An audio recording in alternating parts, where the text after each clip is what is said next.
A fake parent don't touch my baby. Alex came to my house with Emma and their newborn. When Emma stepped out of the room, the baby seemed to feel anxious without her mom and began to cry. However, Alex made no attempt to comfort his baby. Seeing this, I tried to pick up my grandchild, but Alex raised his voice, stopping me in my tracks, and hurled those shocking words at me, leading to an argument between us. Just then, Emma walked back into the room and was stunned by what she saw. You don't know? Emma revealed a shocking truth to Alex, who had just done something unbelievable. My name is Catherine. I'm a 47-year-old pianist. I have a son, Alex. It's been 19 years since we became a family. I've had quite a tumultuous life. Alex isn't my biological son. When he was 3, I remarried his biological dad. In other words, he's my husband's child from a previous marriage. It seems his ex-wife left Alex behind when she left. From the moment I decided to remarry, I was determined to be Alex's mom. I was happy to be a family of 3, my husband and Alex. However, as soon as my husband and I got married, he started seeing someone else and divorced me. To escape from raising a child, he dumped Alex on me. There's no way I can raise a kid. I'll pay you money. So, I'm begging you. He said that and ran off to his mistress's place, refusing even to meet us. I tried visiting several times and explained the situation to his mistress, but she threatened to call the police and shut the door. I also went to explain things to his parents, but they treated me the same way, leaving me completely helpless. Everyone just kept passing Alex around. Feeling utterly lost, I even thought about putting Alex into foster care. But seeing Alex cling to me, crying and refusing to let go, I just couldn't abandon him. Even though only a year had passed since I married my ex-husband, Alex was so honest and pure at that time. Having never been properly loved by his real parents, he probably felt he could trust me for taking care of him. As I threw myself into raising him, he grew very attached to me. Because of that, I decided to raise him myself. I ended things with my ex-husband on the condition that he'd pay alimony and child support, and I committed myself to protecting and raising Alex. However, when Alex became a college student, he saw my photo album I had in my room and found out he wasn't my biological son. Realizing that his dad had abandoned him, Alex became reckless and started taking out his frustrations on me. Whenever something upset him, Alex would throw things at me, and sometimes he even destroyed the walls. He probably couldn't forgive me for keeping everything a secret. Every time he acted out, he hurled insults at me. Please, Alex, stop this. You're going to destroy my house. Shut up. You're not even my real mom, so don't act all high and mighty. Now that Alex was in college and had grown stronger, there was no way I could stop him. He destroyed everything in the living room. If you're not my real parent, then I don't have any reason to listen to you, right? Don't try to control me anymore. He left me with those cruel words and disappeared into his room. This led him to stop going to college and to get involved with bad boys. He hardly ever came home, leaving me feeling completely helpless. It might be hopeless. The one who saved me was Alex's childhood friend, Emma. Emma was a student at my piano school and also Alex's girlfriend. She was such a good girl, far too good for Alex, and she often tried to reason with him. Thanks to Emma, Alex eventually turned his life around and started attending college again. Because of that, he managed to graduate college and got a job at a factory. He and Emma even got married. But things between Alex and me remained strained, and he barely spoke to me. I'm only around you because of Emma. If it were up to me, I wouldn't even want to see your face.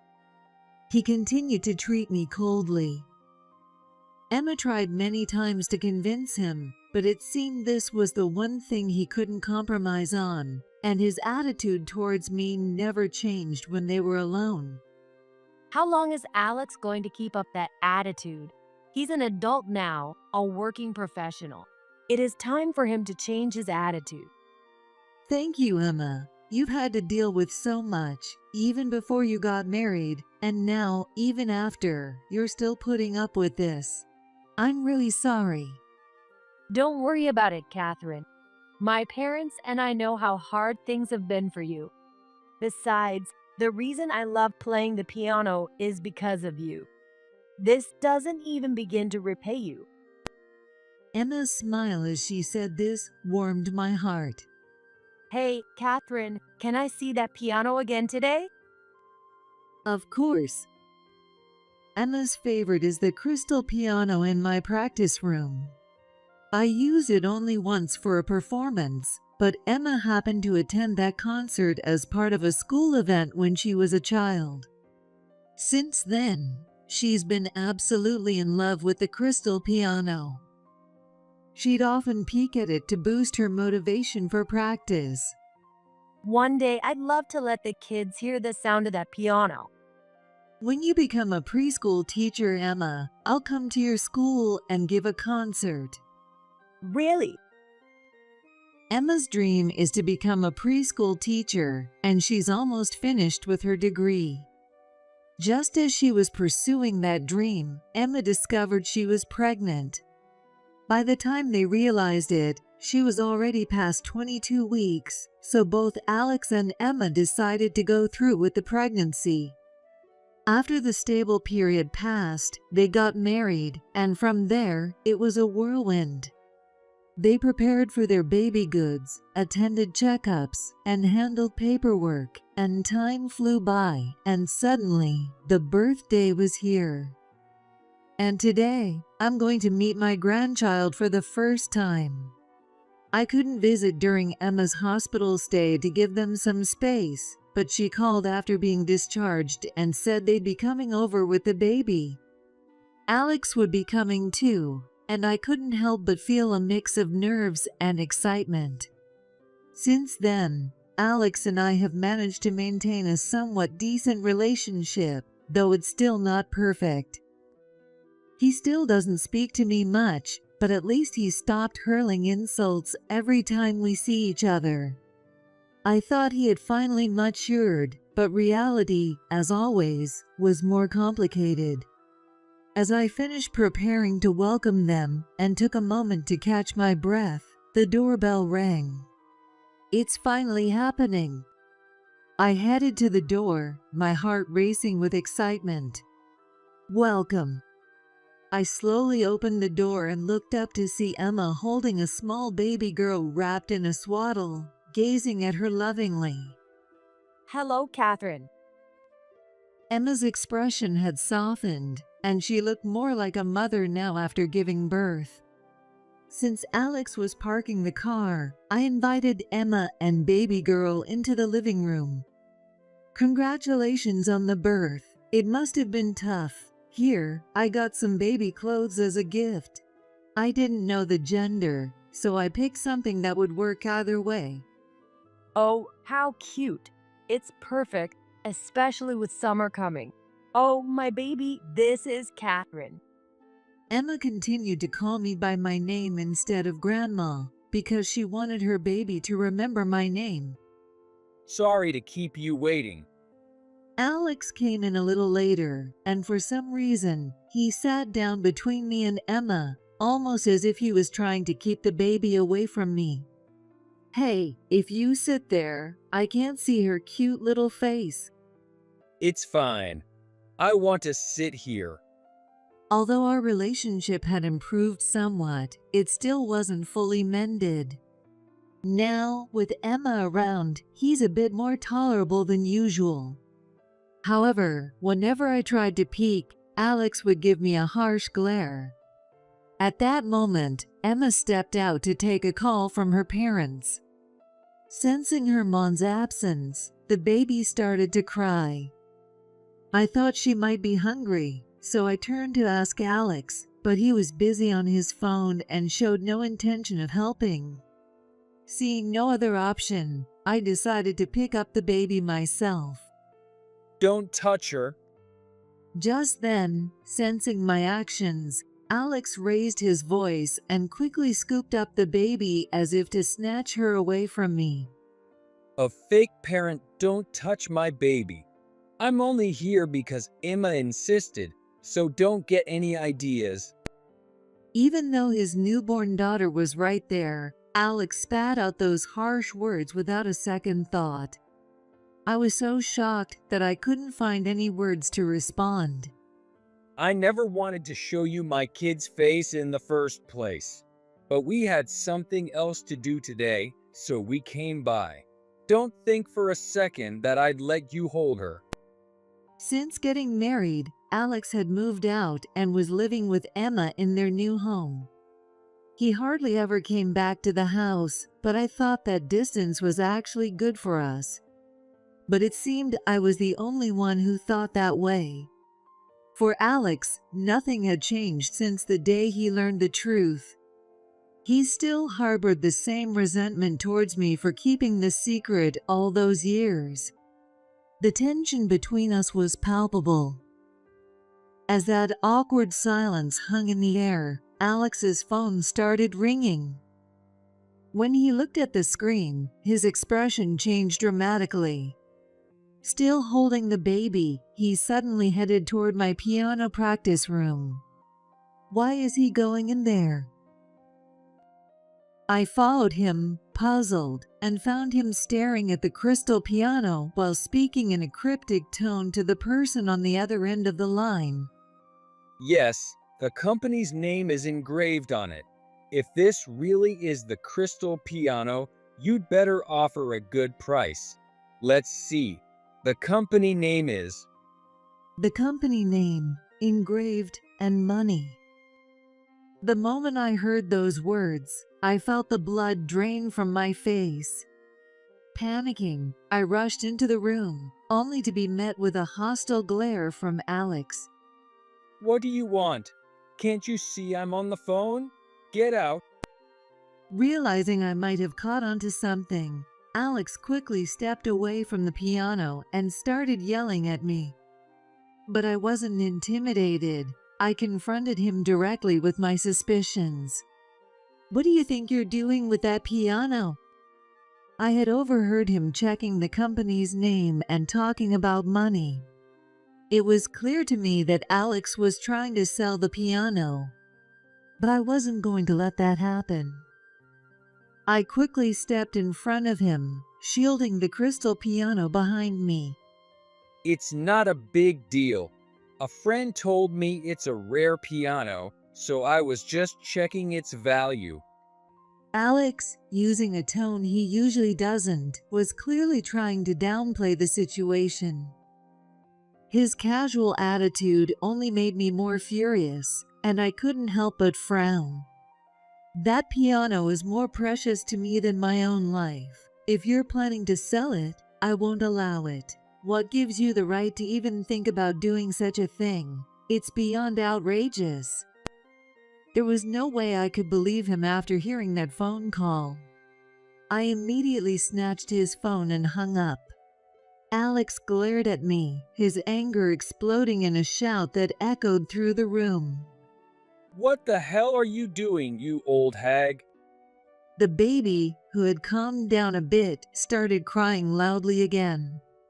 Don't you dare sell that piano without my permission. It belongs to me. What right do you have to do something like that? Shut up. When you kick the bucket, all your stuff's going to be mine anyway. So, How I deal with what'll be mine is none of your damn business. Alex snatched his phone back aggressively. Legally, as his adoptive parent, Alex indeed has inheritance rights. But I never intended for that piano to be sold. I was thinking of donating this piano to the city after my death. That's why I can't forgive Alex for what he's doing. Trying to sell the piano I cherished as if it were his own, without my consent, is completely unacceptable. The argument between us continued for some time. I tried to tell Alex just how despicable his actions were, but that only seemed to push his anger to the breaking point. Suddenly, he started rampaging around the room, throwing everything he could find off the shelves and walls. Don't you dare tell me what to do, old hag.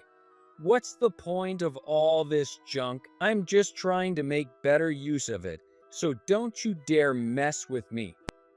Holding my grandchild, I felt the danger and desperately tried to stop him, but his strength was overwhelming. There was no way I could match the strength of a grown man, and my trophies, certificates, and everything else came crashing to the floor. Alex, stop! Please, just stop! My grandchild, who was in his arms, cried endlessly in terror, turning the house into a scene straight out of hell. Someone, please help. At that moment, a loud cracking sound echoed through the room, and both Alex and I froze. When I looked over, I saw that a trophy Alex had thrown had struck the crystal piano. A crack had formed where it hit, and part of the piano was chipped. At that moment, I felt something inside me snap. Emma, hearing the commotion, rushed in and was left speechless at the sight. I heard some loud noises from outside. Are you okay? Wait, what happened here? Mom took my phone and started yelling, so I got pissed off but it's no big deal. We can just take it to a repair shop and it'll be fine in no time. Alex, perhaps trying to calm Emma down, suddenly switched to a brighter tone and approached me. He placed his hand on my shoulder, squeezing it tightly, as if to silently warn me not to say anything to Emma. But I just kept my head down and didn't respond. Normally, I'd try to be considerate and respond to Alex's words, but at that moment, I couldn't bring myself to do it.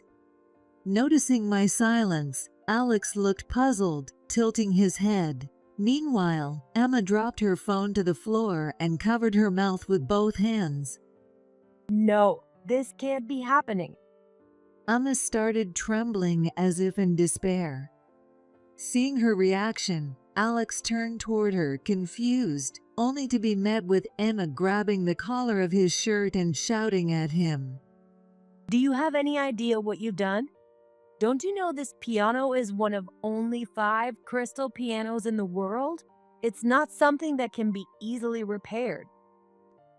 What? Alex exclaimed in shock. And no wonder. Most crystal pianos are made of acrylic resin. But the one I own was specially made from real crystal by a renowned manufacturer, famous worldwide. The fact that the exterior was damaged meant that a part of the crystal was chipped.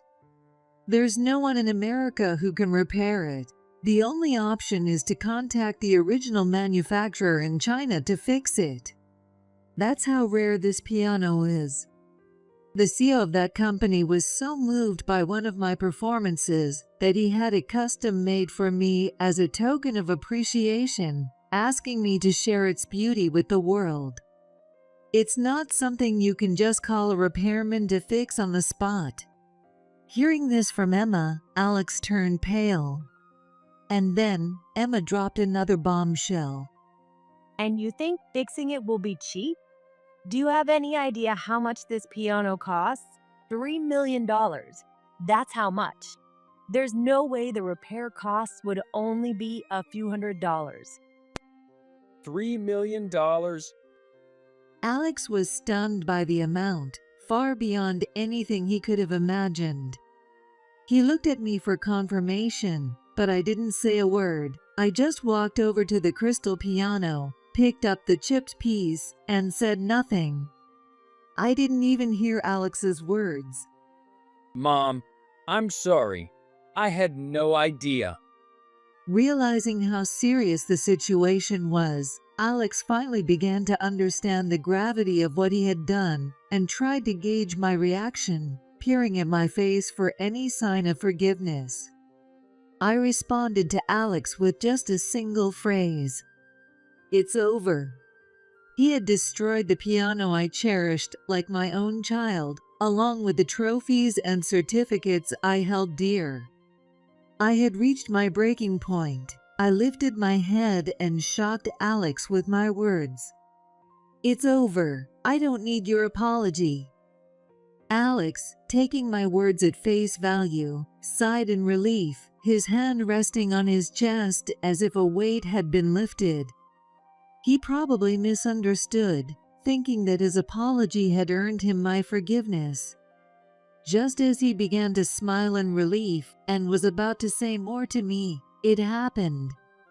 You're forgiving me, right? Thank you. "I'll be sending you the bill for the repairs, and I'm also cutting off our relationship as parent and child.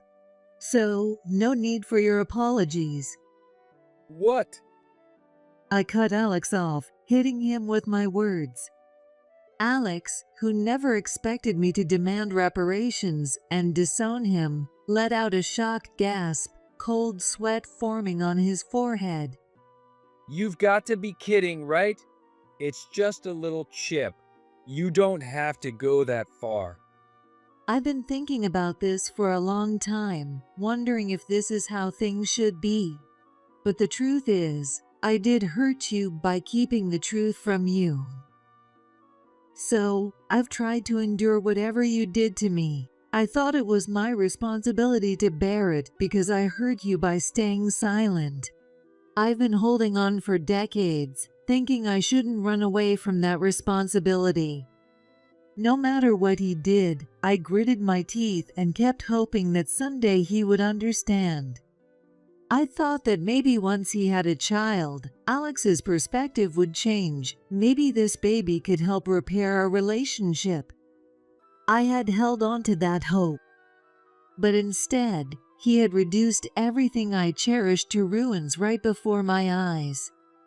There was no reason for me to endure any longer, especially since he had even tried to sell my piano that meant so much to me. I had no desire to leave any inheritance to someone like him, so when I told him I was cutting ties, Alex quickly tried to win me over again. Don't say that. You know, you won't be able to see your grandchild easily if we cut ties. Are you really okay with that? His voice wavered with anxiety as he tried to use my grandchild to threaten me. But I wasn't going to back down from his threats. I crossed my arms and spoke to him firmly.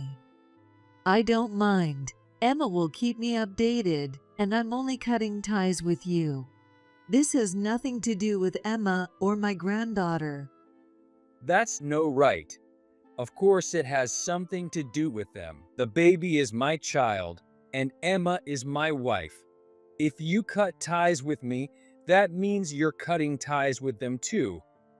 No, it doesn't.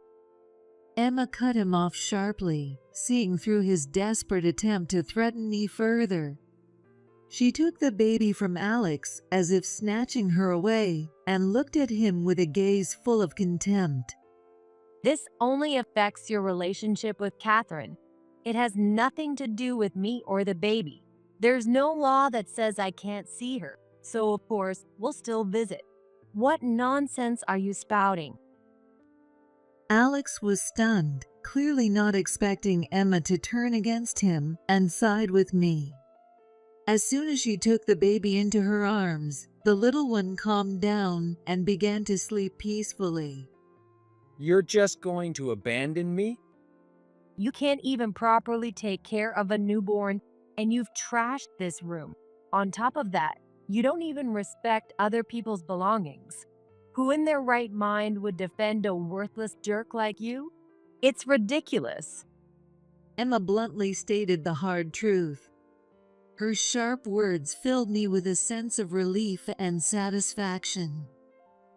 Catherine is like a mother to me too. If you can't respect someone who's important to me, then you're not needed in my life or this baby's life. That's more than enough reason to leave you. It seemed this was the first time Alex had been spoken to so harshly, and he was devastated by Emma's words. He could only look at her helplessly, with no sign of a rebuttal. Seizing the moment, I hit him with my own words. And by the way, don't think it's just the piano repair costs. I'm going to charge you for everything you destroyed in this room. The moment Alex heard that, he snapped back to reality and turned his gaze toward me. If you do this, it'll make life harder for Emma and the baby. Is that what you want? I couldn't believe he still thought he could continue living with Emma and the baby. Emma, who had been listening beside him, was just as shocked, her mouth hanging open in disbelief. You're only supposed to punish me, but if you demand the repair costs, it'll affect Emma and the baby too. Is that really what you want? Aren't they important to you? Hearing this empty threat, I couldn't help but sigh. He probably thought this would make me back down. But that wasn't going to happen. Because it wasn't me who responded, but Emma. Don't assume we'll be the ones who suffer. I'm divorcing you. We'll be just fine. What?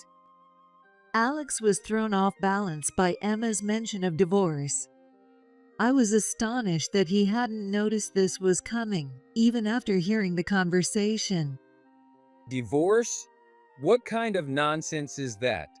We just had a baby, and this is the time to work together as a couple. How can you even think of splitting up now? And you think a man who still destroys things in a fit of rage, even with a newborn in the house, is someone we need as a father? Alex desperately tried to convince her otherwise, throwing out arguments left and right. However, as each of his arguments was systematically shut down, the color gradually drained from his face. No matter what he tried to say, Emma counted his words, and to top it off, he realized that I had completely abandoned him. Realizing that he was no longer needed, he suddenly began to panic. You've been blaming Catherine for staying silent all these years, throwing tantrums in the house like a child. Do you even know how old you are? You're not some kid who doesn't know right from wrong anymore, yet you still act like this. Who needs someone like that around? We're better off without you. Faced with this harsh reality, Alex shook his head in denial, as if trying to escape the truth. It's unthinkable. If I imagine my own child doing something like you, I'd be devastated. So, it's over. I'm divorcing you. Emma glared at Alex with a steely gaze. Please reconsider. Never expecting things to come to this, Alex desperately apologized and begged Emma to reconsider. I don't want a divorce. I don't want to leave you, Emma. That's impossible. You still behave like this toward your parent who raised you. Who could trust you to take care of a child? You have no trust, no reliability. There's no point in staying married to someone like that. It was a perfectly reasonable statement. However, Alex had never been spoken to so coldly by Emma, and the shock left him utterly defeated. He looked down with no answer. I'm glad I found out your true nature before my baby grew up. I thought you had matured and settled down, but it turns out people don't change that easily. I've learned that the hard way. At that moment, I noticed how much pain was etched on Emma's face. She must have placed her hopes on Alex as well. She had hoped that having a child would turn him into a loving father who cherished his family, placing her last bit of faith in him. But instead, he had utterly betrayed her trust and destroyed something so precious to someone else. Emma was the one who was truly heartbroken. Just thinking about what she must be feeling made my heart ache. But Alex remained silent, oblivious to her suffering. Unable to bear it any longer, Emma finally asked him, Why did you go on such a rampage? Well, Alex averted his eyes uncomfortably. That makes sense. He couldn't possibly admit that he had been caught trying to sell the piano and lashed out in anger as a way to vent his frustration. However, Emma wasn't going to let Alex off the hook that easily. If you don't speak up, I'll make sure all our friends know about this. Realizing he had no other choice, Alex finally confessed. I was trying to sell the piano. The moment he said that, Emma flashed a frightening smile and covered our child's ears with both hands. Could you cover your ears for a moment, please? Then she turned to me and smiled. What is she going to do? I wondered as I watched. Emma took a deep breath and then, to my surprise, yelled at Alex with a voice that shook the room. I thought you said you paid off that debt. Alex let out a small scream, collapsing to the ground in fear, visibly shaken by the force of her voice. Even I, standing nearby, was shocked by the intensity of her outburst. You told me when I was pregnant that you had some stupid gambling debt, but that it was paid off so we could get married. What? It turned out that Alex had a debt of $60,000 right before he married her. He had lost badly in gambling, and in an attempt to recover, he kept gambling, racking up a $60,000 debt. Alex, believing he couldn't marry Emma without paying off his debt, lied to her, claiming he had settled it and planned to sell my piano to cover the remaining debt. When I heard this, I trembled with anger, glaring at Alex. No, I wasn't really trying to sell it. I was just curious about how much the piano was worth, so I checked. I wasn't planning to sell it to pay off any debt. Alex forced a nervous laugh, trying to cover up his intentions. Frustrated, I demanded that he show proof of repayment. Then show me the receipt that proves you paid it off. What? If you've paid it off properly, you should have a receipt. Show it to me. Well, I didn't get a receipt, so I can't really prove it. Alex mumbled, avoiding eye contact as his eyes darted around the room. Seeing his pathetic behavior made my anger boil over, and I could feel the veins pulsing at my temples. Don't even think about trying to lie your way out of this. You can't fool me. Alex had never been yelled at by me before, and he let out a pitiful cry. The more he spoke, the more my frustration grew. I never wanted to throw my past kindness in his face, but after being repaid with such betrayal, there was no way I could forgive him. I'm done thinking of you as my son. What do you mean by that? Ignoring his question, I took out my phone and immediately contacted a lawyer I knew. Oh, you can come right away? Thank you. That's a big help. Who are you calling? A lawyer I know. They'll be here soon, and we'll discuss everything with them. Hearing this, Alex's lips began to tremble. He probably realized what was about to happen. Desperate, he clung to my legs, crying and begging for forgiveness. Mom, I'm sorry. I was wrong. I won't sell anything, and I'll pay for the damages. Even if it takes me a lifetime, please don't dissolve the adoption. No matter how much he cried and pleaded, I had no intention of forgiving him. Having finally made up my mind to end our parent-child relationship, I spoke to him without hesitation. I'm glad you can see where this is going. If you were so perceptive, maybe you should have thought about the consequences before acting. Too bad for you. Alex ran to my feet, sobbing uncontrollably, clinging to me with a desperate, pitiful look on his face. His pathetic display didn't even evoke pity in me. I tried to pry Alex off my legs as he clung to me desperately, but his strength was too much for me. Feeling annoyed, I sighed and spoke to him in a tone colder than I had ever used before. Please let me go. No, I won't let go until you forgive me. Let go. The sudden change in my tone startled Alex, making him flinch and look up at me in fear. I gave him a cold stare, and Alex took his hand off my leg as if he were frightened. No matter how much you apologize, I have no intention of forgiving you. It's pointless. Paying for what you've done over your lifetime is the bare minimum, and it's not even a condition worth considering. No way. Faced with the harsh reality that nothing he did would change my mind, Alex was at a loss for words. I knelt down in front of him, looking him straight in the eye. Do you have any idea how much it hurt to apologize over and over and never be forgiven? Thinking that agreeing with me might save him from being disowned, Alex's tear-streaked face lit up with a glimmer of hope, and he nodded desperately. I understand. I really do. I realize now how terrible I've been. I'll make up for it from now on, so please.